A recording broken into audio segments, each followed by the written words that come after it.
The piercing beep of the ventilator was the only thing anchoring me to the living. On the cold steel table, my phone lit up. It was a photo of a wood-fired pizza from my mother. Complaining the crust was burnt, in that moment, watching my blood pressure drop to lethal levels, I realized my life meant less to them than melted cheese. Right then, I decided to burn down the financial empire they were bleeding from me. Hello, everyone, and welcome back to Maya Revenge Stories. Unfortunately, YouTube has recently disabled our channel's monetization, leaving us without the budget needed to keep our operations running. If you find today's story engaging, we kindly ask you to support us with just $1, so our team can pay their living expenses and continue bringing these stories to life for you.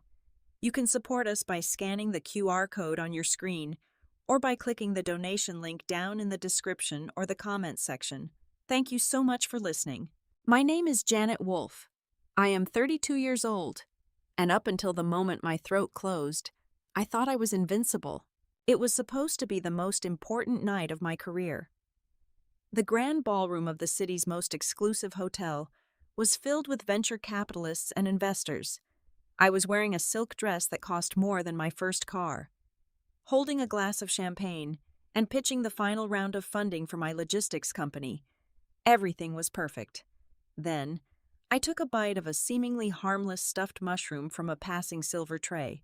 Within seconds, my palms began to itch. It was a subtle, creeping sensation at first. I tried to ignore it, smiling at a potential investor who was asking about our fourth quarter projections, but then the fire started in my chest.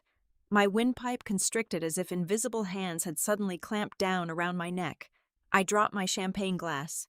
It shattered against the marble floor. The noise vanished beneath the sudden, rushing sound of my own erratic heartbeat echoing in my ears. "Janet, are you all right?" an investor asked, his face warping into a blur of confusion. I tried to say that I could not breathe, but only a wet, rasping wheeze escaped my lips. The hidden allergen, which I would later learn was an obscure nut oil, was already sending my body into severe anaphylactic shock. My knees buckled. I hit the floor hard, staring up at the crystal chandelier as the opulent room descended into absolute chaos. People were shouting. Someone yelled to call for an ambulance. My vision tunneled, the edges bleeding into thick, heavy darkness. Every desperate gasp for air yielded absolutely nothing. My lungs were burning, screaming for oxygen that my swollen airway simply refused to let pass. The next minutes were a violent blur of flashing red and blue lights, the wailing sirens tearing through the night sky, and the violent jolts of the ambulance speeding toward Horizon Ridge General Hospital. Paramedics hovered over me, their voices sharp and urgent. They were pushing epinephrine into my thigh, strapping an oxygen mask over my face, but the swelling was too severe. My blood pressure was plummeting into the danger zone. I was drowning in plain air. When the gurney crashed through the double doors of the intensive care unit, the harsh fluorescent lights blinded me. Nurses and doctors swarmed my bed like a calculated military unit. They ripped my ruined designer dress away, pasting cold, sticky electrodes to my chest. The heart monitor connected to me began shrieking with a rapid, terrifying rhythm. "Her airway is closing completely. We need to intubate. Now," a doctor barked. Intubation, a tube down my throat. I was terrified. The sheer, primal fear of death finally shattered my professional exterior. With the last ounce of strength I possessed, my trembling fingers blindly searched the side of the gurney for my purse. I found my phone. My hands were shaking so violently I could barely unlock the screen. I needed my mother. I needed Barbara. I just wanted someone to know I was dying. I tapped her contact name and pressed the phone to my ear. The line rang. Once, twice, 3 times. Then, her cheerful, recorded voice filled my ear. "Hi, you have reached Barbara. I am probably out on the golf course, so leave a message." I hung up and dialed again. Ring, ring, voicemail. I called a 3rd time, a 4th time, a 5th time, 5 consecutive calls. Each one ignored, each one dumping me straight into the cold, automated abyss of her inbox. My vision was failing. The room was spinning into a vortex of white coats and sterile ceilings. I opened our family group chat. My fingers slipped erratically over the keyboard as I forced my eyes to focus on the glowing letters. I am in the emergency room, I typed. Anaphylaxis. I cannot breathe. I might not make it through the night. I hit send. I stared at the screen, waiting for the little bubble that would tell me someone, anyone, was typing a response. I waited for the phone to vibrate with a frantic call from my mother or my sister. Nothing happened. The screen remained dead and dark. Suddenly, the high-pitched alarms in the room changed their tone into one continuous, deafening scream. My heart rhythm on the monitor scrambled, then flattened completely. My chest seized. The darkness finally swallowed the blinding hospital lights. She is crashing. Flatline. Get the crash cart. The absolute silence of death washed over me. I felt the heavy metallic paddles press firmly against my bare skin. Clear! A massive surge of electricity violently threw my body off the mattress. They were dragging me back from the edge of the void, shocking my heart into beating again. And while I was suspended in that terrifying space between life and death, my phone sat on the metal tray beside my bed. Silent, unanswered, forgotten. To understand how I ended up on that cold metal table with a silent phone, you have to understand the life I had built. I am the founder and chief executive officer of AeroShield Logistics. We are a tech-driven transport company that skyrocketed from a cramped garage operation into a massive enterprise. I did not inherit this success. I forged it with 80-hour work weeks, endless flights, and a relentless drive that left absolutely no room for a personal life. I was the golden goose, the self-made millionaire. In my family, I was constantly paraded around as the strong, independent woman. My mother, Barbara, and my younger sister, Chloe, practically made a sport out of singing my praises to anyone who would listen. "Oh, our Janet can handle anything," my mother would boast at her luncheons. "Janet is a force of nature," Chloe would post on her social media accounts, usually accompanied by a picture of us at some upscale restaurant I had paid for. But those titles were not badges of honor. They were carefully crafted labels. They put me on a pedestal so high that I could not see their hands reaching deep into my pockets. It was a convenient, sickening narrative designed to shift every single financial burden they created squarely onto my tired shoulders. Let me break down what being the strong woman actually cost me. Every drop of my sweat funded a lifestyle they believed was their absolute birthright. Take my mother, for instance. Barbara did not work. She played. Her days were consumed by an exclusive golf and country club membership that cost more per year than most people earn in a decade. I paid her hefty initiation fee. I paid her exorbitant monthly dues. I paid for the designer golf clubs she barely knew how to swing and the imported wines she drank on the terrace while gossiping with women whose husbands funded their leisure. We presented the perfect picture of an affluent American family, the pristine lawns, the luxury cars in the driveway, the matching holiday sweaters, but it was a hollow facade entirely built on my breaking back.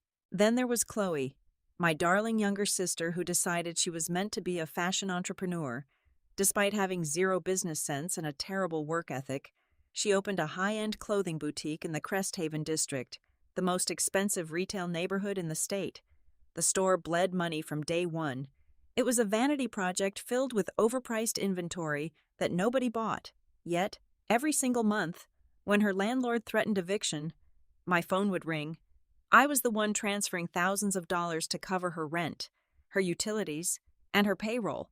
I kept a sinking ship afloat just so Chloe could call herself a chief executive officer in her social media biography. Looking back, the most pathetic part of it all was my own complicity. I allowed it to happen. I worked myself into physical exhaustion, pushing past 80 hours a week, surviving on black coffee and sheer adrenaline. Why? Because I was deeply starved for their affection. I had convinced myself that their financial reliance on me was a twisted, modern form of family love. I thought that if I kept providing, if I kept fixing their messes and funding their delusions of grandeur, they would genuinely care about me. I equated my financial utility with my fundamental worth as a daughter and a sister. I truly believed that as long as I was paying, I belonged. The cracks in this toxic dynamic had started showing long before my heart stopped beating in the emergency room, just 1 week prior to the gala. My body had tried to warn me that it was giving out. I was sitting in my corner office, staring blankly at a complex spreadsheet, when a sudden wave of intense dizziness washed over me. The room violently spun. My vision blurred into gray fuzz. I had to grip the cold edge of my mahogany desk just to keep from falling out of my chair. My chest felt incredibly tight, and I was utterly depleted to my core. Seeking a sliver of comfort, I did what any daughter would naturally do. I called my mother. I just wanted someone to tell me to rest, to ask if I was okay. "Mom," I had said, my voice trembling slightly as I pressed the phone to my ear. "I feel awful. I have been getting these terrible dizzy spells today. My chest hurts. I think I'm pushing myself way too hard. I might need to take a few days off and go see a doctor." There was a brief pause on the other end of the line. I waited for the maternal concern.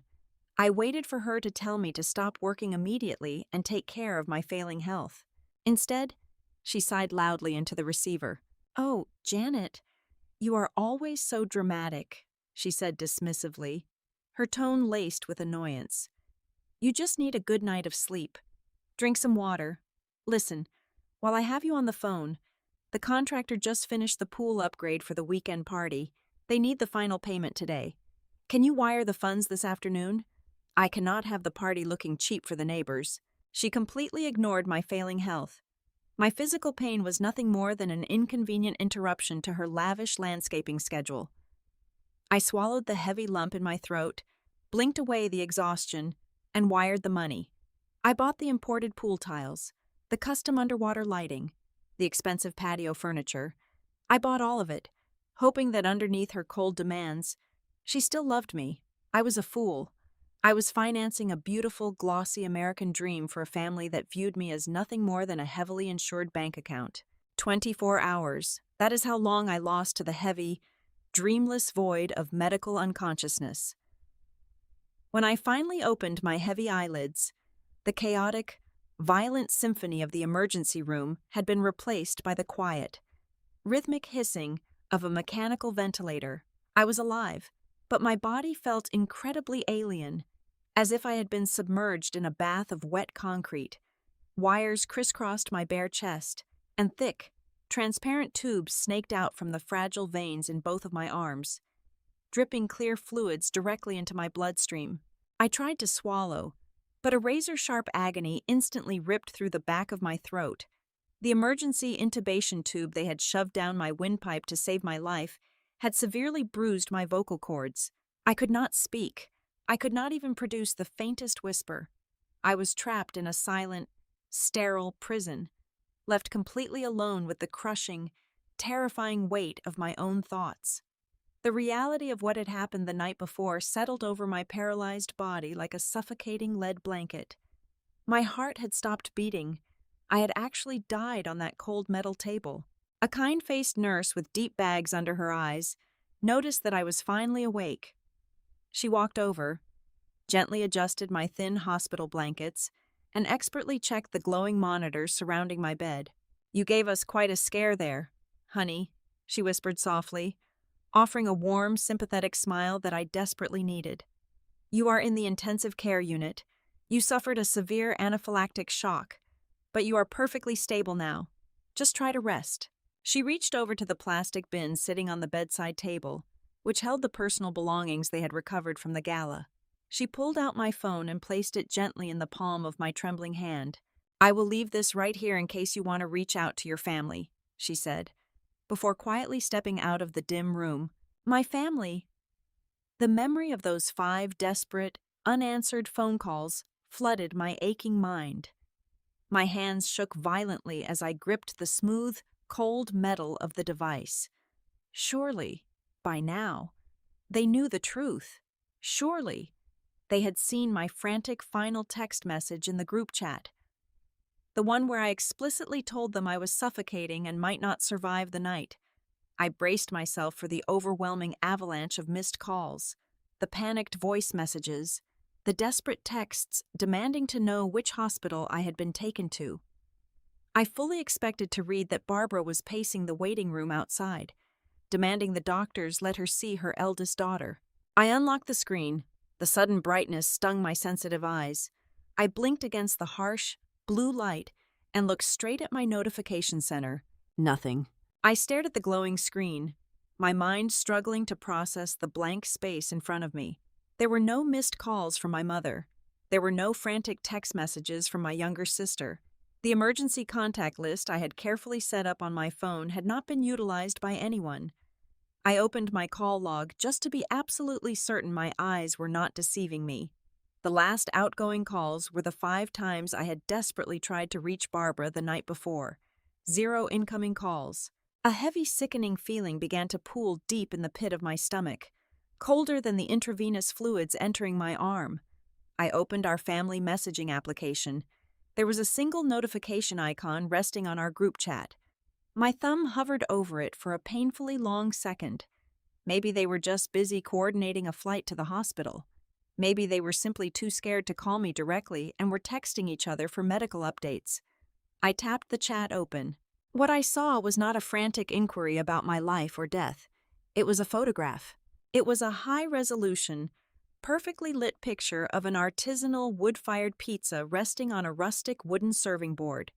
Beside it sat a crystal glass filled to the brim with expensive red wine, glistening beautifully under the warm, ambient lighting of an upscale restaurant.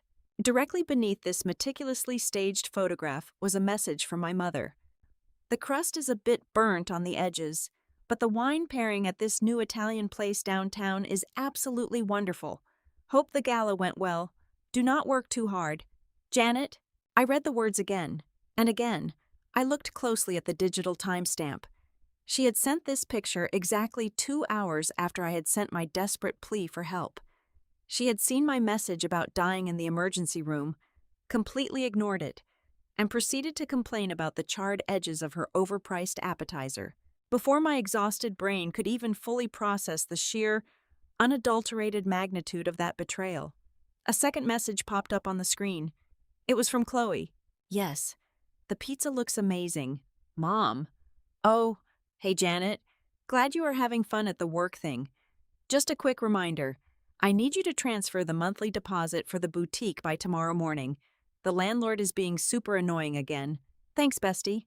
I lay there in the sterile, haunting silence of the intensive care unit, surrounded by expensive medical machinery keeping me alive. Staring blankly at a picture of a burnt pizza and a casual demand for rent money, the air in the room felt incredibly thin. The monitor tracking my heart rate began to beep a little faster, echoing the sudden, violent, and absolute shattering of my own heart. It was a brutally quiet, devastating awakening. The pathetic illusions I had spent years desperately clinging to dissolved into absolute nothingness. The ugly truth was laid bare, glaring and undeniably cruel. My mother did not care if my lungs were taking in air. My sister did not care if I was lying on a metal table fighting against death. To them, I was not a human being with a beating heart. I was not a daughter. I was not an older sister. I was an ATM. I was a faceless, soulless financial institution that was simply not allowed to break down, fall sick, or die until their luxury bills were paid in full. A single tear slipped down my cheek, hot and bitter, soaking deeply into the pristine white hospital pillow. It was the absolute last tear I would ever shed for them. The deep, aching sorrow in my chest quickly began to cool, hardening into something cold, precise, and extremely dangerous. I closed the group chat. My thumb hovered over the screen, aimlessly scrolling through my long list of contacts. Hundreds of names blurred past my exhausted eyes: business associates, corporate lawyers, private investors, and event planners. It was a digital Rolodex of a very busy, very empty life. Then, near the bottom of the screen, a single name made me pause. Declan, my youngest brother. He was the black sheep of our family, at least according to Barbara. 5 years ago, Declan had packed up his old truck and driven across the country to become a custom carpenter in a state 2,000 miles away. He was the only one who had seen through the toxic, suffocating fog our mother had created. He had actively chosen to sever all ties with her, refusing to play her manipulative games or feed her insatiable ego. Because of that choice, he had been effectively exiled from the family narrative. The physical and emotional distance between us had grown incredibly vast over the years. We rarely spoke, mostly just exchanging brief, polite holiday greetings. I had been too consumed by my own ambition, and perhaps too deeply entrenched in the very system he had escaped, to maintain our sibling bond. Despite the years of silence, a sudden, desperate urge washed over me. I needed a tether to the real world. I needed one real person. With violently shaking fingers, I typed a very brief message. I am in the intensive care unit at Horizon Ridge General. I had a severe allergic reaction. I almost died last night. I pressed send and immediately dropped the phone onto my chest, instantly regretting the action. Why would he even care? I had not been a good older sister to him. I had consistently funded the very people who mocked his blue-collar life. But less than 10 seconds later, the phone buzzed violently in my lap. An incoming call. Declan. I swiped the screen to answer and brought the speaker close to my ear. I still could not speak, but I could listen. Sis? His voice cracked through the tiny speaker, deep and laced with raw, unfiltered panic. In the background, I could hear the loud, whining hum of a heavy table saw grinding to a sudden, abrupt halt. Are you there? Can you hear me? I tapped my fingernail twice against the microphone to signal that I was listening. Okay. Do not try to talk if you cannot, he said, his breathing heavy and fast. He did not ask for a long, dramatic explanation. He did not ask if my premium medical insurance was covering the private room. He did not ask for a single financial favor. Horizon Ridge General, right? I am dropping my tools right now. I am getting in my truck and heading straight to the airport. I will take the very first flight out. Hold on, okay? Just hold on. I am coming. The line disconnected. I lay there in the sterile quiet, the heavy weight of his immediate, unquestioning response sinking deeply into my aching bones. At 6 a.m. the following day, the heavy wooden door to my hospital room slowly pushed open. Standing in the doorway was Declan. He looked absolutely wrecked. His thick canvas jacket was wrinkled. His hair was a messy tangle, and a rough, dark shadow of a beard covered his jawline. He looked as if he had run the entire 2,000 miles himself. He smelled faintly of fresh pine sawdust, strong, stale airport coffee, and pure, unfiltered exhaustion. He did not hesitate. He did not stand at the foot of the bed and stare awkwardly at the intimidating medical equipment keeping me alive. Declan crossed the room in 3 long strides, his heavy work boots thudding softly against the linoleum floor. He collapsed into the cheap plastic chair beside my bed, leaned forward, and gently wrapped both of his large, calloused hands around my small, bruised one. He buried his face into the side of my mattress, right next to my hip, and his broad shoulders began to shake violently. A low, muffled sob broke the quiet humming of the medical machines. The brother I had practically ignored for 5 long years was weeping for me. Later that afternoon, after the doctors had finally removed the breathing tube from my throat, my voice was still too raspy to carry a real conversation. Declan did not mind the silence. He sat by my side, pouring me small cups of ice chips and patiently helping me sip water. I managed to croak out a weak question about his carpentry business. I knew he ran a small, independent shop and relied heavily on steady, custom commissions to pay his own bills. "Do not worry about the shop," he said softly, brushing a stray lock of hair away from my sweaty forehead. I called all my clients from the airport terminal. I canceled every single custom furniture order I had lined up for the next 3 weeks. I told them I had a family emergency and that I would not be back until I knew you were completely safe. He had willingly thrown away nearly a month of his hard-earned income without a single second of hesitation. There was no underlying resentment. He did not view me as a financial asset that needed protecting. He viewed me as his sister. That night, the nursing staff offered to set up a comfortable cot for him in a nearby waiting area, but Declan flatly refused to leave the room, Instead, he stubbornly folded his tall, muscular frame onto the painfully cramped vinyl visitor sofa pushed against the far wall. He spent the entire night sleeping with one eye open, constantly checking the rhythmic green lines on my heart monitor, making sure the machine was keeping a steady pace. Around 2 in the morning, the harsh air conditioning in the intensive care unit caused my frail body to shiver. Before I could even attempt to reach for the thin blanket at the foot of my bed, Declan was already up. He quietly walked over, unfolded a thick, warm fleece blanket he had brought from his travel bag, and carefully draped it over my shivering shoulders. He tucked the edges in with a gentle, loving precision, ensuring I was completely covered and warm. "Get some rest," he whispered, returning to his uncomfortable spot on the small couch. I watched him through the dim light of the medical displays. Hot tears welled up in my eyes, blurring my vision, but this time, they were not born of grief, betrayal, or anger. They were tears of profound, overwhelming clarity. Watching my younger brother sacrifice his time, his money, and his physical comfort just to make sure I was not cold, I finally understood the absolute truth. This was what real family looked like. It was not loud, empty praises at expensive country clubs. And it was certainly not conditional upon a massive bank transfer. It was quiet. It was entirely selfless. And it showed up when you had absolutely nothing left to give. By the morning of my 3rd day in the hospital, the suffocating physical weakness that had bound me to the bed began to dissipate, the harsh medications cleared from my bloodstream, and my shattered vocal cords healed enough to let me speak without agonizing pain. As my physical health stabilized, a profound mental shift occurred. The devastating sorrow that had crushed my chest the day before vanished entirely. In its place rose a cold, calculating, and razor-sharp clarity. I was done being a victim. It was time to execute a ruthless, logical purge of my life. I pressed the red call button attached to my bed rail.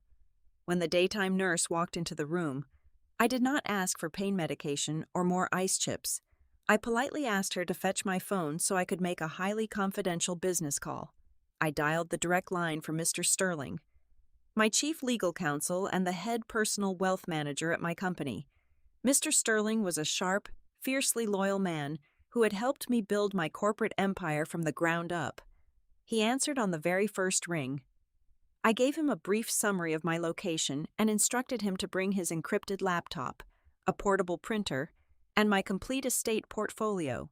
Within exactly 90 minutes, the heavy doors to the intensive care unit swung open. Mr. Sterling walked in, impeccably dressed in a tailored charcoal suit, clutching a thick leather briefcase. He took one look at the wires attached to my chest, offered a brief nod of professional solidarity, and immediately got to work. He rolled the plastic hospital dining tray directly over my lap. Locking the wheels in place, in less than 5 minutes, he had completely transformed my sterile sickbed into a high-powered corporate boardroom. I need an aggressive and immediate restructuring of all my personal assets, I told him, my voice raspy but echoing with absolute, undeniable authority. I want a brand new will, a new trust agreement, an updated power of attorney documents drafted right now, revoke every single previous version. Mr. Sterling opened his laptop, his fingers poised over the keyboard. "What are the new terms?" he asked efficiently. "My mother, Barbara, and my sister, Chloe, are to be permanently and irrevocably stripped of all inheritance rights," I declared, feeling a surge of immense power with every single syllable. "They are to be removed from my life insurance policies, my corporate equity distribution plans, and my personal real estate deeds. They get absolutely nothing. 0%. If I die tomorrow, they do not get a single dime." Mr. Sterling did not blink. He simply nodded and typed furiously. "And the beneficiaries? 50% of my entire estate, including my voting shares in the logistics company, will be transferred into an ironclad trust for my brother, Declan," I instructed, glancing over at Declan, who was standing by the window, watching the process in stunned silence. The remaining 50% will be used to establish and fully fund a venture capital foundation dedicated to supporting young, underprivileged entrepreneurs. While Mr. Sterling rapidly drafted the binding legal language, I asked him to hand me his secure tablet. I had my own financial purging to execute. I logged directly into my primary banking portal, authenticating the access with my biometric data. The screen loaded, displaying the massive flow of wealth I had been generously bleeding out to my ungrateful relatives. I clicked on the Scheduled Transactions tab. Right at the top of the list was the pending wire transfer scheduled for the following morning. It was the massive rent and utility payment for Chloe's failing fashion boutique in the Cresthaven district. I stared at the numbers. I had been subsidizing her arrogant retail fantasy for 36 consecutive months. Without a single ounce of hesitation, I selected the recurring payment and firmly tapped the cancel button. A bright red notification popped up, confirming the automated order was permanently deleted. Her luxury financial safety net vanished into thin air. Next, I navigated to the credit card management dashboard. I pulled up the profile for the exclusive supplementary black card I had issued under my mother's name. This was her unlimited pass to the elite golf and country club. The card she used to buy imported wines while I was suffocating on a hospital gurney. I clicked on the security settings and selected the option to permanently freeze and deactivate the account due to authorized revocation. The system processed the request instantly. I pictured the shiny metal card in her designer wallet, now suddenly transformed into a completely useless, dead piece of plastic. "The documents are ready," Mr. Sterling announced. Breaking the quiet hum of the hospital room, he fed thick sheets of premium legal paper through his portable printer. He arranged the freshly printed documents across the plastic table in front of me and placed a heavy gold-plated fountain pen perfectly into the palm of my right hand. I reviewed the clauses with a sharp, meticulous eye. Everything was flawless. I pressed the pen to the paper and signed my signature on the dotted lines. I initialed the bottom of every single page. The entire procedure was executed with breathtaking speed and absolute legal precision. The paperwork freezing my cash flow and stripping them of their unearned privileges was now fully binding and effective immediately. I handed the stack of papers back to Mr. Sterling. I felt lighter than I had in a decade. I looked out the hospital window at the bright morning sky, my face entirely composed, knowing that not a single drop of my tears would ever be wasted on them again. It was exactly 4 days after my admission when the heavy wooden door to my room finally slammed open. It did not open with the gentle caution of worried family members. It hit the wall with a violent thud. In marched Barbara and Chloe, carrying expensive designer handbags and wearing faces flushed with absolute unhinged rage. They did not look at the pale, sickly complexion of my face. They did not notice the dark, agonizing bruises on my neck from the intubation tube. They did not even cast a single glance at the complex medical monitors tracing my vital signs. Their eyes were completely blind to my suffering, focused entirely on their own manufactured tragedies. "What is your problem, Janet?"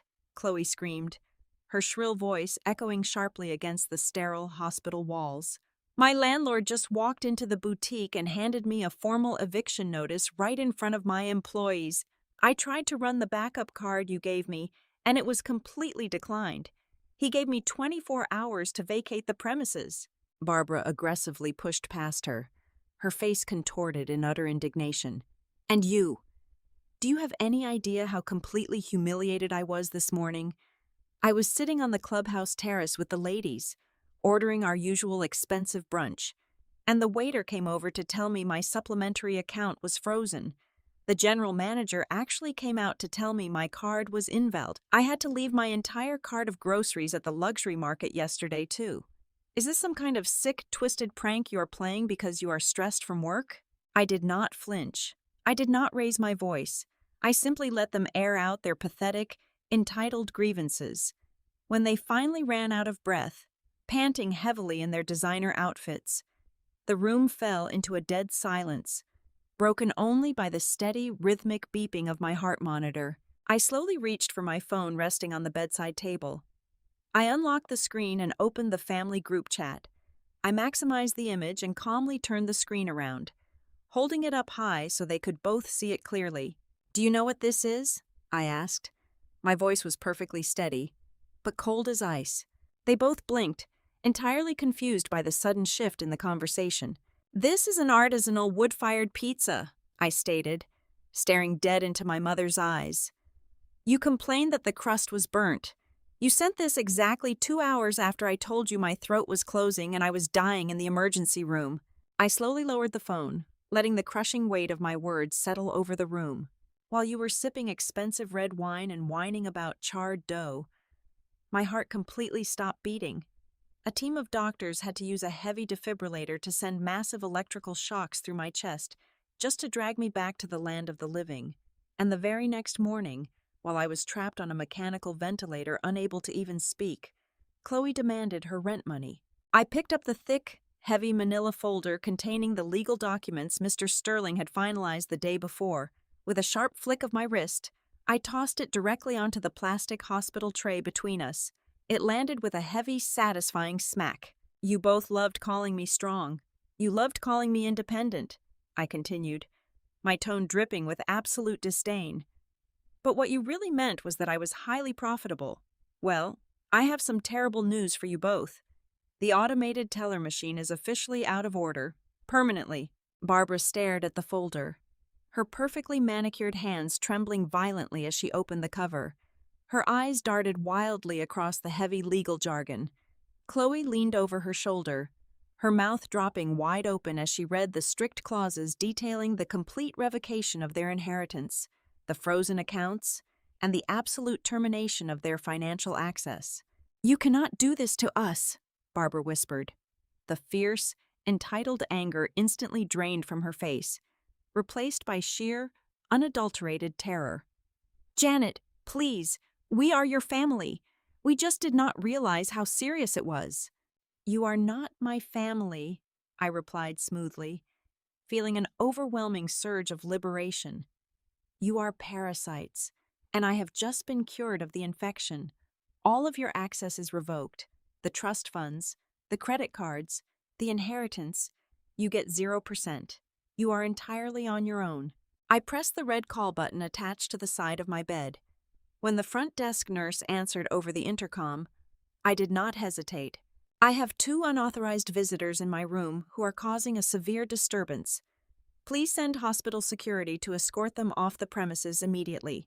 Chloe burst into hysterical, ugly tears, clutching her expensive handbag to her chest as if it were a life preserver on a rapidly sinking ship. Barbara simply stood there, utterly paralyzed, staring blankly at the legal papers that signaled the absolute destruction of the lavish empire she had built on my broken back. 2 large security guards entered the room moments later, firmly guiding them out by their shaking shoulders. I did not look away until the heavy wooden door clicked shut behind them. The room was wonderfully quiet again. I turned my head to look at Declan, who was sitting on the small vinyl couch. A slow, proud smile was spreading across his tired face. I smiled back at him, feeling a deep, profound sense of peace settle into my bones. For the very first time in my entire adult life, I was completely free. We pulled out a blank notepad and happily started making plans for my discharge. A brand new life was waiting for me outside these hospital walls, and it was going to be absolutely beautiful. Thank you so much for listening to my story on Maya Revenge Stories. Where are you tuning in from today? Please let us know in the comments below. If you enjoyed this story and want to help our channel out, please consider supporting us with just $1.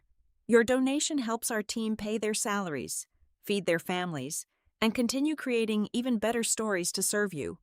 You can easily support us by scanning the QR code on your screen right now, or by clicking the donation link down in the description or the pinned comment. Thank you again, and have a wonderful day.